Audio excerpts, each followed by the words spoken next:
إن الحمد لله نحمده ونستعينه من يهده الله فلا مضل له ومن يضلله فلا هادي له وأشهد أن لا إله إلا الله وحده لا شريك له وأشهد أن محمدا عبده ورسوله أما بعد وعليكم السلام ورحمة الله وبركاته.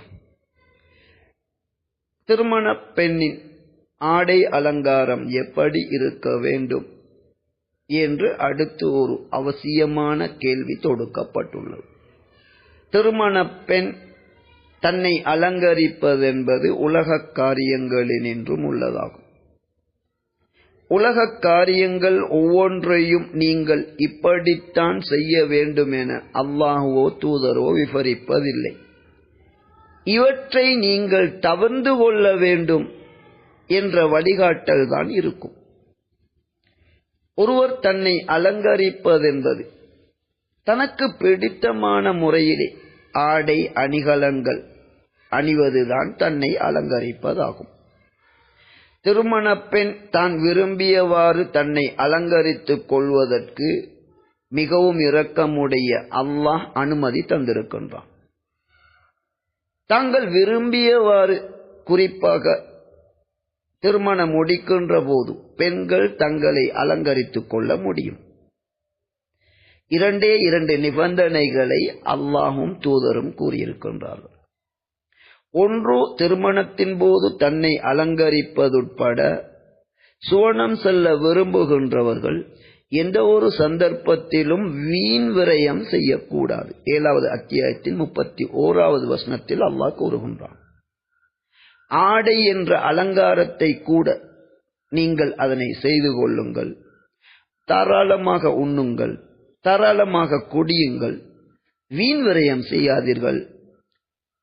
இன்னஹு லா யுஹிப்புல் முஸ்ரிஃபீன், வீண் விரயம் செய்வோரை அவன் விரும்புவதில்லை என்று அல்லாஹ் கூறுகின்றான். திருமண நாளின் அலங்காரத்திற்காக கூலியாக பல லட்சம் ரூபாய் கொடுக்கின்ற ஒரு முறைமை இலங்கை நாடு உட்பட மக்களிடம் காணப்படுகின்றது.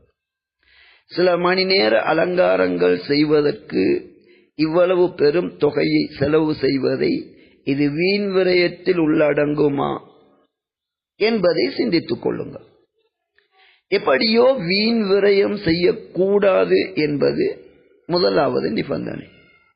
2வது நிபந்தனை, பெண்கள் தங்களை தாராளமாக திருமண நாள் உட்பட அலங்கரித்துக் கொள்ள முடியும். அந்த அலங்காரங்களை அந்நிய ஆண்களுக்கு காண்பிக்க கூடாது என்பது மற்றொரு முக்கிய நிபந்தனையாகும். திருமண நாளிலே தம்மை அலங்கரிக்க கூடாது என்று அல்லாஹோ தூதரோ கூறவில்லை. இன்னும் சொல்லுவதென்றால், முஸ்லிம்கள் தங்களது அழகு அலங்காரங்களை சிறப்பாக்கிக் கொள்வதை அல்லாஹ் விரும்புகின்றான். இன்னல்லாஹ ஜமீலுன் யுஹிப்புல் ஜமால என்று நபி அவர்கள் கூறினார்கள். இந்த ஹதீஸ் சஹீஹ் முஸ்லிமிலே 147வது இலக்கத்தில் இருக்கின்றது. அழகான அல்லாஹ் நாமும் அழகாக இருப்பதை விரும்புகின்றான். ஆனால் பெண்களை பொறுத்தவரையில் தங்களது ஒட்டுமொத்த அலங்காரங்கள் அந்நிய ஆண்களுக்கு இதனை காண்பிக்க கூடாது என்பதுதான் இங்கே நிபந்தனையாகும். தம்மை அலங்கரிக்க கூடாது என்று அல்லாஹ்வோ தூதரோ பெண்களுக்கு கூறவில்லை. அழகாக இருப்பதை அல்லாஹ் விரும்புகின்றான் என்று நபி அவர்கள் கூறுகின்றார்கள். எனவே திருமண பெண் தான் விரும்புகின்ற எந்த முறையிலும் அவள் தன்னை அலங்கரித்துக் கொள்ள முடியும். வீண் விரயம் அதிலே செய்யக்கூடாது. முதலாவது நிபந்தனை, தன்னுடைய ஆடை அலங்காரங்களை அந்நிய ஆண்களுக்கு அவர்கள் காண்பிக்க கூடாது. அந்நிய ஆண்களுக்கு முன்னால் செல்லுகின்ற போது முகத்திரை அணிந்து தன்னை முழுமையாக ஹிஜாப் என்ற திரையை கொண்டு மறைக்க வேண்டும். அதன் உள்ளேதான் அத்தனை அலங்காரங்களும் இருக்க வேண்டும். வெளியிலே பார்ப்பதற்கு கண்களுக்கு நேராக ஓட்டையிடப்பட்ட, அதன் மூலம் மூக்கின் மேல் அரைவாசி பகுதி கூட வெளியிலே தென்படும். இப்படி ஓட்டையிடப்பட்ட முகத்திரையை கொண்டு தன்னை முழுமையாக தனது ஆடை அலங்காரங்களை அந்நிய ஆண்களை விட்டு மறைத்துக் கொள்ள வேண்டும்.